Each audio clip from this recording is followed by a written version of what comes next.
இப்போ அண்ணாமலைஜிக்குன்னு ஒரு தனி ரசிகர் பட்டாளம் பாஜகவில் இருக்குது, மாற்று கிடையாது. அவர்களுக்காக இறங்கி வேலை செய்கிறதுக்குன்னு ஒரு கூட்டம் இருக்குது, மாற்று கிடையாது.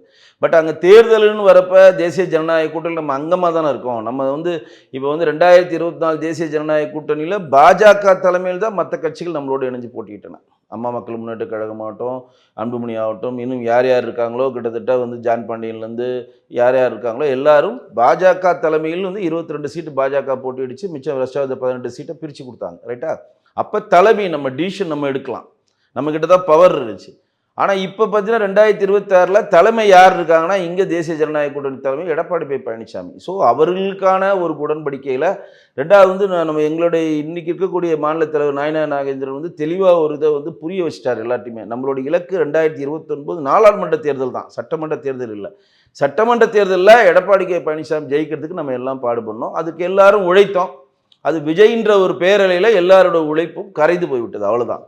ஆனாலும் நம்ம என்னென்னா நம்மளோட உழைப்பை போட்டோம், நம்மளால் முடிஞ்ச அளவு வென்றெடுத்தோம். சில மாவட்டங்களில் 2வது இடத்துக்கு வந்திருக்கோம். சில மாவட்டங்களில் இப்போ மொடக்குறிச்சிலாம் வெறும் 2000 ஓட்டெல்லாம் தோற்றுருக்கோம். போன வாட்டி மாதிரியே தோற்றோம். சில இதில் மயிரிலையும் நம்ம விட்டோம், ஒன்றும் தவறு கிடையாது.